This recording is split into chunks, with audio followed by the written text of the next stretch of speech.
Դուք պատկերացնում եք, որ Կոտայքի մարզում մոտ 27% աղքատ մարդիկ կան։ Լինելով երևի աշխարհի ամենասիրուն տարածքներից մեկը, մեր ազգի կարևոր ու նշանակալից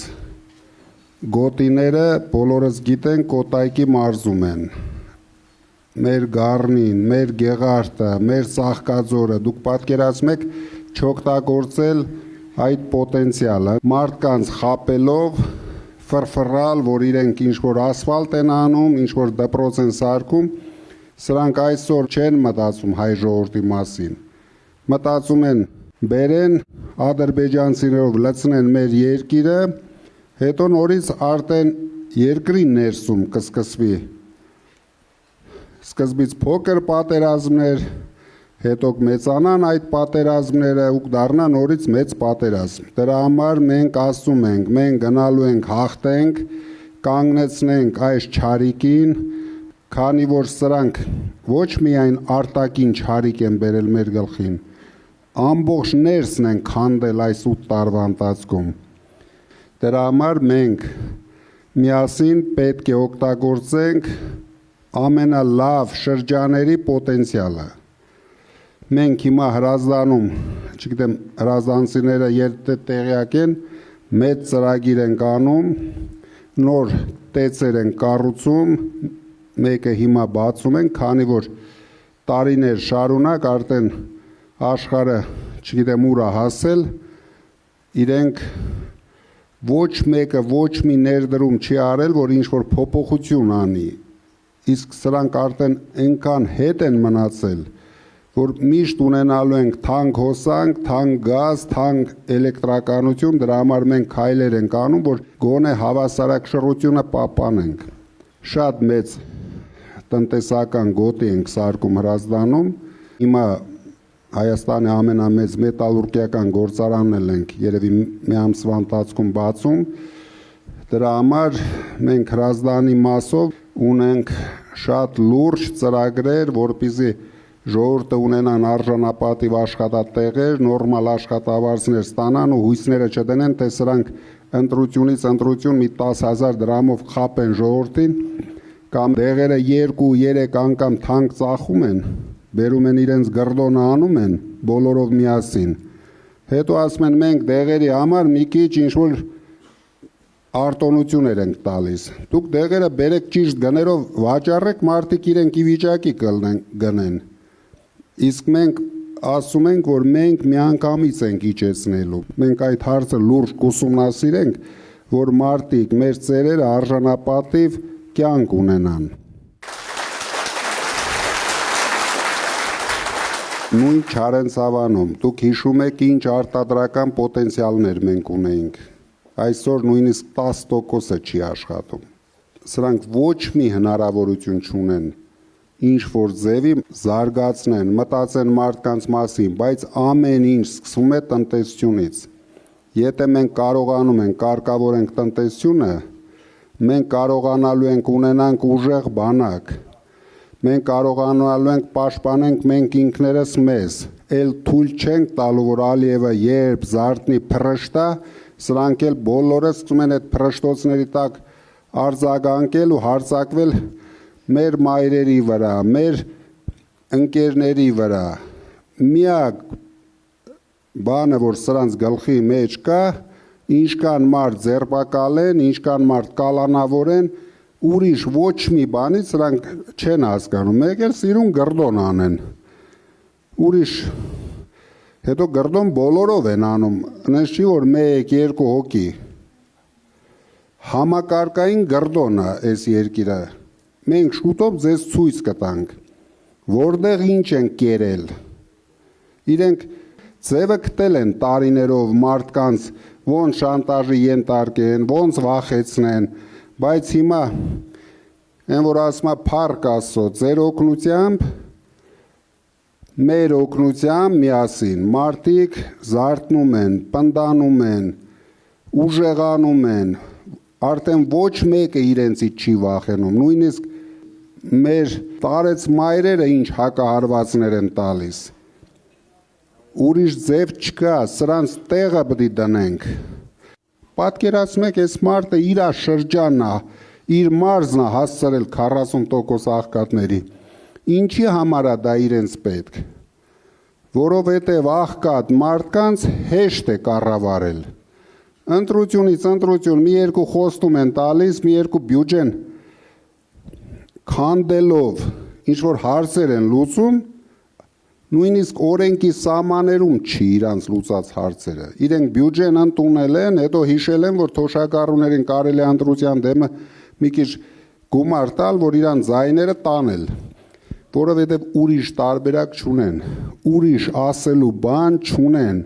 Ես միշտ ասում եմ, գոնե ցույց տվեք 8 տարվա մեջ, որ իրենք ստեղծել են մեկ ձեռնարկություն, բացի մեր ստեղծածից, որտեղ 200 մարդ աշխատում է։ Ես չեմ ասում 1000 մարդ, դրանից նույնիսկ չեմ էլ ուզում այդ ուղղությամբ մտածեմ։ 200 մարդ բերեն ցույց տան, բայց ես կարող եմ ցույց տալ ինչքան ձեռնարկություններ փակվել են։ Դուք գիտեք, որ մենք դրա համար փոքր բիզնեսը ազատում ենք հարկերից, որ մարդիկ հանգիստ աշխատեն, ստեղծագործեն, ոչ մեկը ժամանակ չսախսի, ոչ հարկայինի հետ, դա մոտավորապես 70,000 ընկերություն է Հայաստանում։ Այդքան մարդիկ կարող են միայն աշխատեն, ստեղծագործեն, հարստանան, որովհետև մեր նպատակը ժողովրդին հարստացնելն է։ Մենք իրենց հարստացնելու ենք, չկասկածեք դրանում։ Դա ոչ մեկը չի կարող անել, բայց մենք անելու ենք ձեզ հետ միասին։ Դուք գիտեք, ես էլ գյուղում ծնված, մեծացած մարդ եմ։ Շատ լավ գիտեմ գյուղացու խնդիրները, շատ լավ գիտեմ շրջաների խնդիրները։ Դրա համար ամեն ինչ անելու ենք։ Մենք շատ մեծ ներդրումներ ենք բերելու։ Լսել եք, որ մենք туриզմի զարգացման վրա հայտարարել ենք 1 միլիարդ ներդրում, մասնավոր ներդրում, ոչ թե սրանց ման բյուջեն քաշեն, կեսը լցնեն ջեբերը, կեսն էլ, չգիտեմ ինչ են անում, նույնիսկ պատկերացնելն էլ անհնար է, թե սրանք 8 միլիարդ, 8.5 արդեն միլիարդ դոլար ինչ են արել։ Անպայման պետք է զբաղվել տնտեսությամբ։ 48,000 տուրիստ ընդամենը մտնում է Կոտայքի մարզ, այն դեպքում, որ կա Գառնի, կա Գեղարդ, կա Ծաղկաձոր, հələ 45,000-ն էլ մի հատ 365 օրվա վրա բաժանի։ Կստանաք մի 100-200 մարդ ընդամենը ֆրֆռում են Կոտայքի մարզում։ Սա խայտառակ թվեր է։ Մենք անկում ենք ապրում, ու շատ մեծ տեմպերով ենք անկում ապրում, հայաթափում են Հայաստանը, սպիտակ եղեռն, շատ ճիշտ է, իսկ ադրբեջանցիք դուք չեք կասկածում, ինչ տեմպերով աճելու են Հայաստանում, եթե նպատակ էլ դրվեց, ամեն մեկը մի 15 երեխա են ունենալու, մենակ շուտ դեմոգրաֆիան փոխեն, մի հատ սիրուն 5 տարի հետո ռեֆերենդում են անում, ադրբեջանցի քվեարկում են ու պրծանք։ Հազիվ անկախություն ենք ձեռք բերել։ Իրենք անկախություն բառը գոռալով մեզ կախել են Ադրբեջանի եւ Ալիևի քմահաճույքին։ Ինչ ուզի, ինչ հայտարարի, պարտավոր են վազեն, արագ, էսի մենք սահմանազատում ենք անում, հիմա մենք ինչ գիտենք, այդ սահմանազատման ժամանակ ինչքան հողեր տվեցին գնաց։ Ես անցած անգամ ասեցի, հիմա ինչքան տվել են արդեն Հայաստանի տարածքներ, դեռ չեմ ասում Արցախի մասին, Արցախը հանձնեցին մեր 70 տարի կուտակած զենքերը, վերցրեցին, նվիրեցին իրանց, միլիարդ դոլարների զենքեր, ինչքան երիտասարդների թողեցինք, ինչքան երիտասարդների ապագան կործանեցինք։ Ընդամենը մեկ մարդու եւ մեկ խմբակի քմահաճույքին է դրված ամբողջ մեր երկիրը, ամբողջ մեր ժողովուրդը, ու ինձ զարմացնում է, որ մեր էլիտան դրա մասին լռում է։ Առաջինը ձայն պետք է բարձրացնի էլիտան, քանի որ մենք հայրենասեր մարդիկ ենք, մենք չենք կարող նայել ինչպես են կործանում մեր երկիրը։ Մենք առանց մեր Հայաստանի ոչ մի ապագա չունենք։ Դրա համար բոլորս պետք է պայքարենք, բոլորս պետք է միասին հաղթենք, տոնենք մեծ հաղթանակ միասին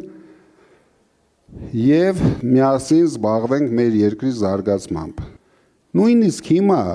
նախընտրական փուլ է, բայց երկիրը անդերության մատնված։ Դուք տեսնում եք, արդեն 2-3 ամիս այս մարդը թմբուկ է նվագում։ Դրա համար այն, որ խոստացել են 1 դրամը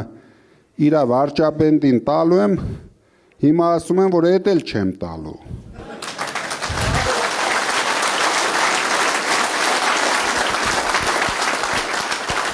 Ճիշտ ասած, 20 թվականից քայլել եմ բոլոր շարժումների հետ ու միշտ մտածել եմ ով կվերցնի այս քայքայված պետությունը, այս ծանրությունը ով կվերցնի վրա, ողջունում եմ ձեր քայլը, իրոք ուժեղ քայլ։ Պարոն Կարապետյան, դուք անդրադարձաք պատերազմի հանգամանքներին, այսպիսի մի հարց, Արցախը ուրացած, տղաներին դավաճանած, այս մեղսավորները պատասխանատվության ենթարկվելու են, թե ոչ։ Եվ իմ երկրորդ հարցը փայլուն ծրագրեր եք ներկայացրել մեր հայրենիքը, մեր հայրենակիցներին, բարեկեցիկ ապագա ապահովելու համար։ Ցանկալի էր, որ վերանայեք զոհվածների ընտանիքների մասին կետը, եթե լինի։ Երկրորդ հարցից թե զոհվածների ընտանիքները, թե ամբողջ Արցախահայությունը մեր գլխավոր խնդիրն են լինելու։ Մենք մինչև իրենց չապահովենք արժանապատիվ լավ կյանքով, կարող եմ ասել, մնացած հարցերը նույնիսկ երկրորդական են լինելու, որովհետև մարդիկ կորցրել են իրենց ամենակարևորը։ Մենք Արցախի հայատապման ժամանակ մոտ 1500 ընտանիք տեղավորեցինք Տաշիրում։ Մենք մեր հնարավորությունների սահմաններում ամեն ինչ արել ենք, հիմա անելու ենք պետության հնարավորությունների սահմաններում։ Պետությունը պետք է կանգնի բոլոր այն մարդկանց կողքին, ովքեր հայրենիքի համար թե զոհվել են, թե վիրավորվել են։ Դա անպայման պետք է լինի, իսկ ինչ վերաբերվում է պատժվելուն, ես ասել եմ արդեն բոլոր դավաճանները պատժվելու են։ Օրենքի սահմաններում։ Ներկայացնող պարոն վարչապետ։ Շնորհակալություն։ Դու ամենալավն ես, վարչապետ ջան։ Ես հարց չունեմ, սիրելի ժողովուրդ։ Մեր վարչապետին հարց չունեմ, բայց երկու հատ մաղթանք եմ ուզում տամ, եթե թույլ կտաք։ Ապրեք առողջ եւ երկար։ Ամենակարևորը։ Շանելին մեր վարչապետին։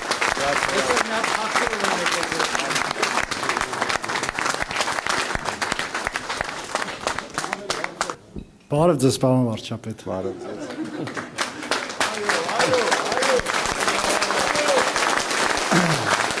Ես վստահ եմ, պարոն վարչապետ, որ հունիս 7-ին եմ նույն կերպ դիմելու ձեզ։ Պարոն վարչապետ, աշխատել եմ պետական ծառայությունում ու քաջատեղյակ եմ ու լավ լսել եմ, լավ տեսել եմ ձեր բարեգործությունը ու միշտ ինձ հարց էի տալի։ Մեր երկրի վարչապետները այդքան ներդրում չեն անում։ Այ մարդ տարի տեր կանգնի մեր երկրին։ Ու հարկասու, Եթե դուք կներեք, որ բոլոր թվերը տեսած ելնեիք ու իմանայիք, ձեր պետությունն էլ այդքան չի արել։ Ես գիտեմ։ Մենք ամեն ինչ արել ենք համեստ ձևով եւ արել ենք այն բնակավարներում հիմնականում, որի մասին մենք չենք կարողացել խոսենք, բայց միշտ արել ենք։ Նույն ճանաչող մարդիկ, Ես վստահ եմ, ես գիտեմ։ բոլորը գիտեն, որ իմ խոսքը գործ է։ Ես կյանքում չունեմ ասած բան, որ դրանից մի քանի անգամ ավելի լավ չեմ արել։ Ես միշտ ասում եմ այն մինիմումը, որ մենք անելու ենք։ բայց վստահ եղեք, վստահ, ոչ մեկը չկասկածեք։ Մենք ունենալու ենք հարուստ պետություն, ուժեղ Հայաստան, ուժեղ ժողովուրդ։ Պրոբլեմը գիտեք ինչու՞մ է։ Սա չի եղել իմ կյանքի երազանքը։ Գիտենք։ Դուք հիշում եք իմ հայտարարությունը։ Ես ասեցի, քաղաքական ուժերին եթե չհաջողվեց, մենք մեր ձևով մասնակցելու ենք։ Քանի որ ես գնահատեցի, որ քաղաքական ուժերը տարիների ընթացքում պայքարելով ինչ որ չափով, չնայած բոլորը մինչև այսօր պայքարում են, բայց ուժի տեսակետից սպառել են իրենց։ Չկա այն ուժը, որ այդպես անի ու վերջացնի։ Հիմա մենք ձեզ հետ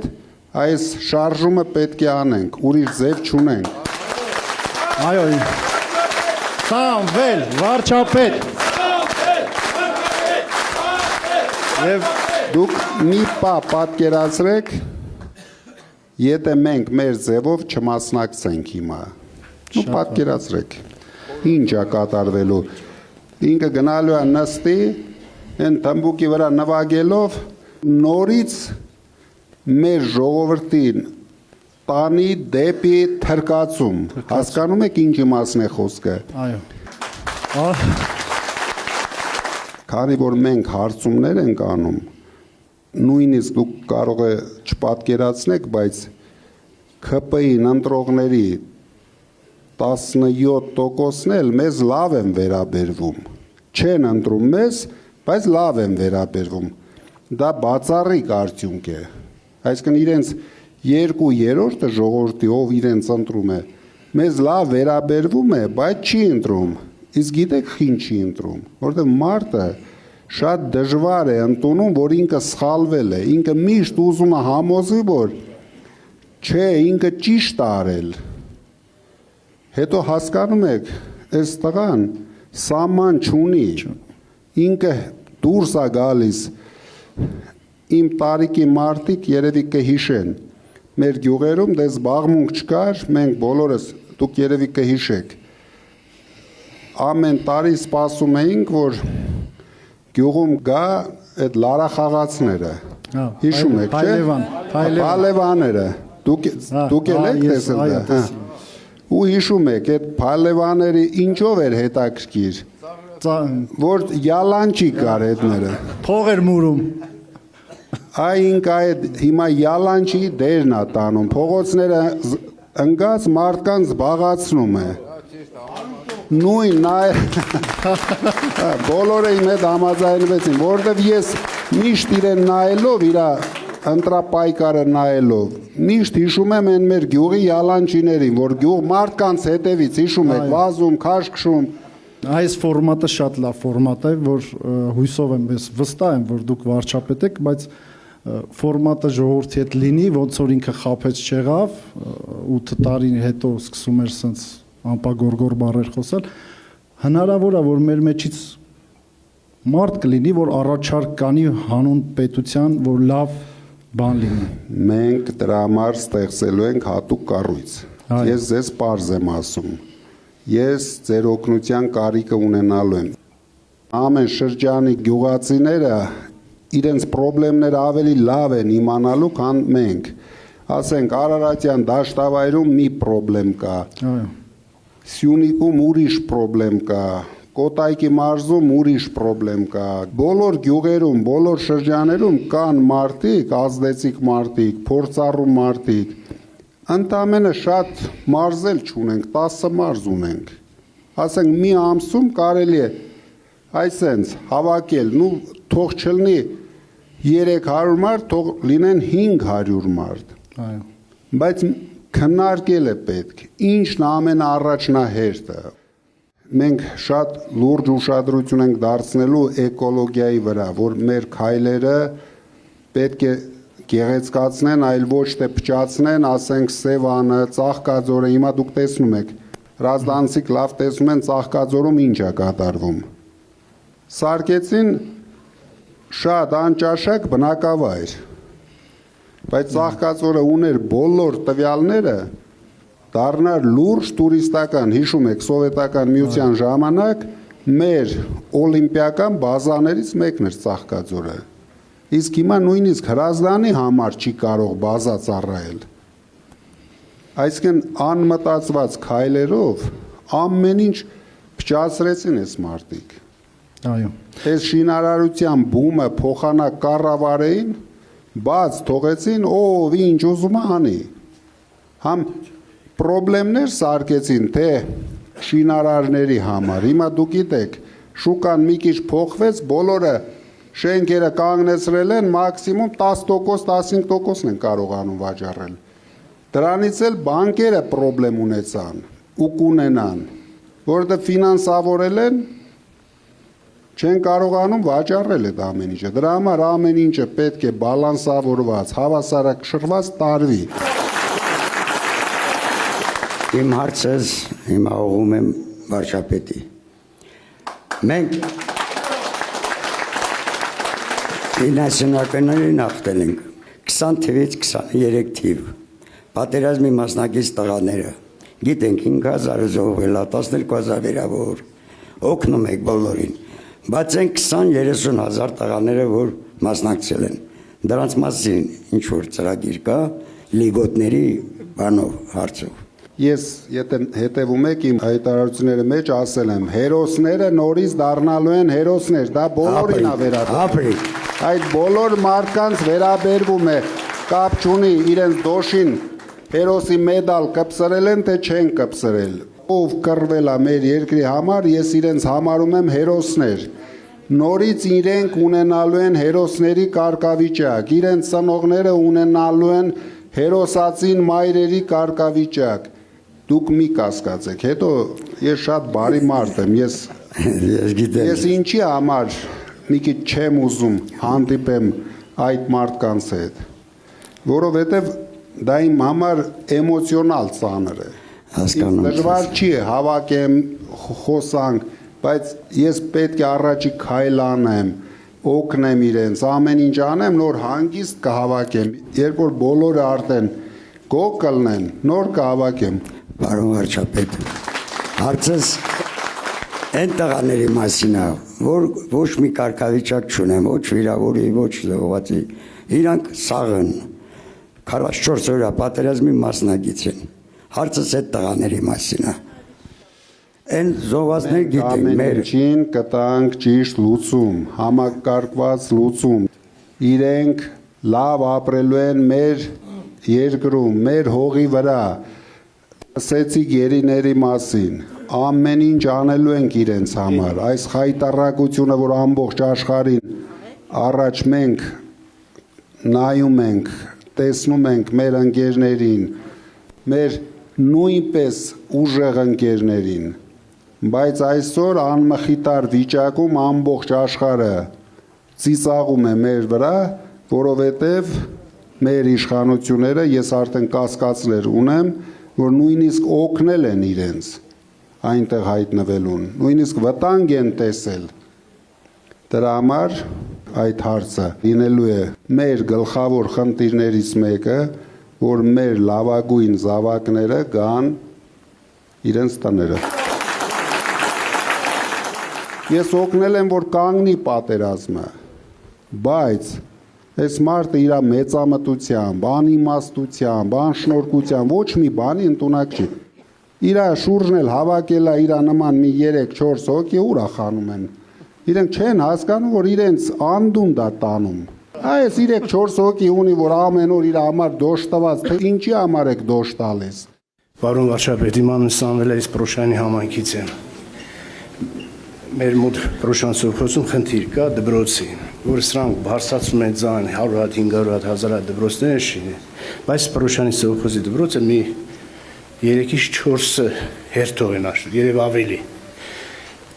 Այդ հարցը ոնց կլուծվի, ոնց է բանը մոտեցում այդ հարցին։ Վստահ եղեք, իրենք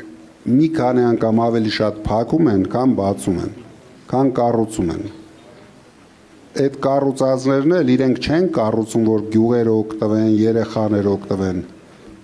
Նայեք, ովքեր են կառուցողները, դրանից ամեն ինչ կարող եք հետևություն անել։ Այս մարդիկ շատ պրոֆեսիոնալ գրդոնջիներ են, անում են, ինչից արագ կարող են փող ստանալ։ Դրա համար մենք ամեն ինչը շատ ուշադիր նայելու ենք, ոչ մի երեխա չի տուժվելու, ոչ մի երեխա ձմռան ցրտերին չի գնալու ուրիշ գյուղեր դպրոց, ինչը որ սրանք պլանավորում են։ Պատկերացնում եք, սահմանամերձ դպրոցներն են փակում հիմնականում։ Այսինքն երեխաները պետք է գնան 10 կիլոմետր հեռու դպրոցներ։ Ով կգնա։ Ես օրինակ չեմ պատկերացնում, ցեմ սարերի վրա ձմռան ցրտին մեկը իր երեխուն թողի գնան ուրիշ գյուղ դպրոց։ Բոլոր հարցերին լուրջ լուծում ենք տալու, բայց դրա համար մենք սկսում ենք, ճիշտը որ ասեմ, մանկավարժներից։ Դրա համար մենք հայտարարեցինք, որ 150%-ով բարձրացնելու ենք մանկավարժների աշխատավարձերը, որովհետև մեզ պետք է մանկավարժները գնան գյուղեր, նորմալ աշխատավարձ, լավ աշխատավարձ ստանան, դառնա հարգի մասնագիտություն, որ մարդկանցից պահանջես լավ գրագետ երեխաներ։ Ես պատկերացնում եմ այն մակարդակը, ինչը որ այսօր կա, մարդիկ ստանում են 100,000 դրամ։ Ես մանկավարժի ընտանիքից եմ, ես այդ խնդիրները գիտեմ, պրոբլեմները գիտեմ, անելու ենք ամեն ինչ, որպեսզի սկսենք կրթությունից։ Ուրիշ ձև մենք չունենք, հիմա որ մենք մեր ժողովուրդը այս վիճակին է ու Նիկոլ Անդրոն, դա այդ խնդիրներից էլ է գալիս։ Պետք է ամբողջ երկրի բոլոր խնդիրներով զուգահեռ զբաղվենք։ Դրա համար, կներեք հայրիկ ջան, մենք ստեղծում ենք, գիտեք, գյուղացիների, գյուղատնտեսության համար հատուկ ընդունման կետեր, որ գյուղացին ինքը գործ չունենա հաշվարկի, վարկերի հետ, ինքը միայն պետք է մտածի արտադրության մասին։ Ինքը տարվա սկզբին պետք է իմանա տարվա վերջի իր եկամուտը, ֆիքսի գնա աշխատի։ Մենք երաշխավորելու ենք գյուղացու եկամուտը։ Տարվա սկզբին ինքը գալիս է, պայմանագիր կնքում է։ Եթե իրան ձեռնտու գին է, կարող է այդ գնի սահմաններում աճեցնել մտերքներ, անասուններ, պահեն, կաթ ստանան, ինչ ուզում են անեն, իրենք դրա եկամուտը առաջի օրը հաշվարկը պետք է ունենան իրենց գրպանում, որ չստացվի, որ սեզոնը լավը չէր, մարդիկ մնացին բանկերի տակ, մեր բանկերն էլ փառք ասու, արդեն գիտեն ոնց նեղացնեն այս ժողովրդին, մենք զարգացնելու ենք ընտանեկան բիզնեսները, դրա համար հայտարարեցինք, որ ազատում ենք փոքր բիզնեսը հարկերից, որ մարդիկ ստուգողի մասին չմտածեն, գնան մենակ զբաղվեն գյուղատնտեսությամբ։ Նոր Հաճույն քաղաքում միշտ հայտնի եղել իր ադամանդագործությամբ, սափիր զավոդով ու մեծ Նոր Հաճույնում չի եղել այն հին ժամանակ, միշտ մարդիկ զավոդում աշխատել են, հիմա մենք հնարավոր չի, որ այդ զավոդները վերականգնենք, հիմա հարցս նրանումն է, այդ սեփականաշնորհված զավոդների տեղը որ շենք են սարքում։ Մարդիկ մնում են անգործ։ Ամբողջ աշխարհում հիմա տարածվում է արհեստական ադամանդները։ Ձեր գործարանները ինչ որ բարդ տեխնոլոգիաներ չեն, ընդամենը մշակող գործարաններ են։ Ու ինչի համար են լավ այդ գործարանը, որովհետև շատ են համապատասխանում մեր ասած 300,000 աշխատատեղի ստեղծմանը։ Մենք ձեր գործարանները անպայման ռեստարտ ենք անելու։ Դա ինչ է նշանակում։ Ճիշտ գնով հումք առնելը։ Սրանք չկարողացան հումք առնեն, առած հումքն էլ, այն որ գալիս էր Հայաստան, իսկ Հայաստան չէր էլ մտնում, ոսկի, հումք, այրոպորտից ուղիղ Դուբայ, Թուրքիա, միանգամից, քեշ, սրանք քեշն են շատ սիրում, ոչ թե հավելյալ արժեք ստեղծել, այս մարդիկ չգիտեն, բերեցին իջան այրոպորտ, մի չամադանը տարան տները, երկրորդ չամադանն էլ մի հատ ուրիշ տեղ, всё պրծավ։ Դրա համար մենք ասում ենք առաջին հերթին ռեստարտ ենք տալու եղած հզորությունները, եթե դրանք չեն հերիքում, ստեղծելու ենք նոր հզորություններ։ Պարոն Կարապետյան, բարև ձեզ։ Ես արդյունաբերության թեմայով եմ նորից խոսելու եւ ցանկություն, որտեղ հարց ունեմ, այլ ցանկություն ունեմ, որ մեր հանրապետության մեծագույն բարիքը, բղինձը խտանյութի տեսքով հանրապետությունից դուրս չգա, այլ վերամշակվի։ Հայաստանում մոտ 100,000 տոննա կարելի է վերամշակել, ստանալ պղինձ, 100,000 տոննա խտանյութից։ Մենք Հրազդանում այդ տարածքում, որտեղ մենք մեծ տեխնոպարկ ենք կառուցում, ամեն ինչ արել ենք, նախագծերն ենք արել ամենաժամանակակից տեխնոլոգիաներով, որ գոյություն ունի աշխարհում։ Ամեն ինչ արել ենք։ Ընդամենը պետությունից մեզ անհրաժեշտ էր մեկ պայմանագիր,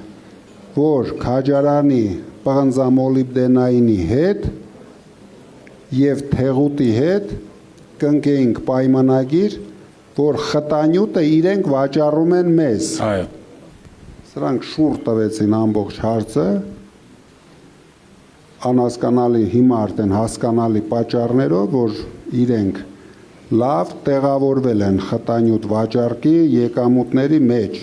Եթե մենք այդ գործարանը կառուցում էինք, մենք ունենում էինք նորից քաջարանի պղնձամոլիբդենային կոմբինատին համարժեք կոմբինատ, բայց շատ փոքր չափսերով, ոչ թե ահռելի հանքեր ու տեխնիկաներ, փոքր չափսերի, բայց եկամուտը ամեն ինչը համապատասխանելու էր դրան։ Այսինքն մենք ունենք հումք, նույն բանն է, մենք ունենք միրգ, ունենք հումք, չունենք արտադրություն։ Այո։ Միրգը մենք Հայաստանում էլ ենք դարձնելու հումք, խտանյութն էլ ենք դարձնելու հումք, ինչ հնարավոր է արտադրել Հայաստանում, արտադրելու ենք Հայաստանում։ Շնորհակալություն։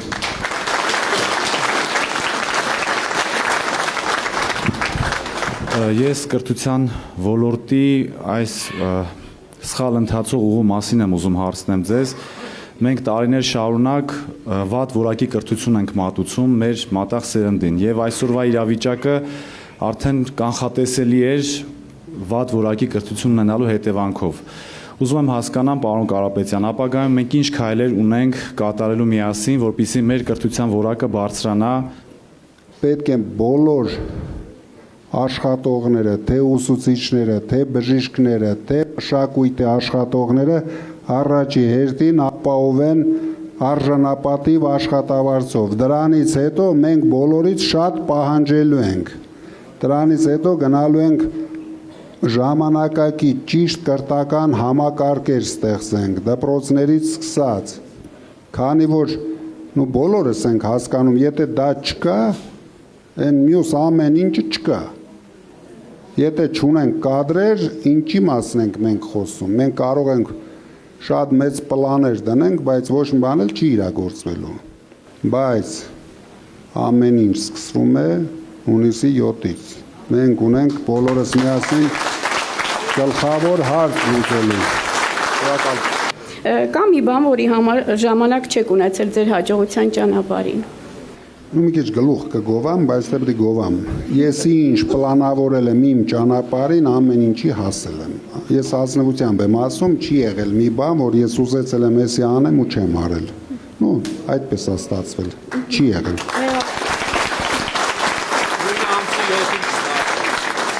Դրա համար ամսի 7-ին էլ էլի կանենք, որ ես մեկն էլ ճիշտ լինի։ Այո։ Հունիսի 8-ին ուժեղ Հայաստան, ուժեղ հաղթելուց հետո որն է լինելու ձեր առաջի քայլը։ Կարծում եմ դա հետաքրքիր է բոլորին։ Առաջի քայլը հավաքվելու ենք բոլորս միասին Հանրապետության հրապարակում, նշելու ենք մեծ հաղթանակը։ Բայց ամսի 3-ին էլ ենք հավաքվում, որ նշենք մեծ հաղթանակի սկիզբը։ Դրա համար բոլորը տրամադրվեք։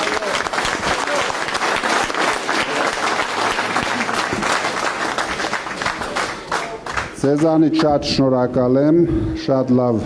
ինձ համար ամենայն դեպս հաճելի ժամանակ անցկացրեցինք։ Ես վստահ եղեք, հասկանում ու պատկերացնում եմ ձեր բոլոր խնդիրները, բոլոր խնդիրները, շատ չեմ ուզում մասնավորեցնենք, բայց վստահ եղեք ամեն ինչ հասկանում եմ ու ամեն ինչ անելու ենք մարդու համար, ոչ մեր գրպաների համար։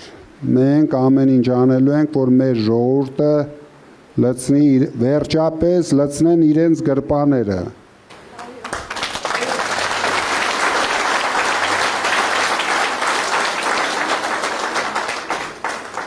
Դուք դրանում վստահ եղեք ու վստահեցրեք ձեր շրջապատին նույնպես, քանի որ վճռական փուլ ենք մտնում, դուք պետք է անձնապես համոզված լինեք, որ ձեր համոզմունքները տարածեք ժողովրդի վրա։ Մենք ասում ենք ստոպ, գալիս է ուժեղ Հայաստանը,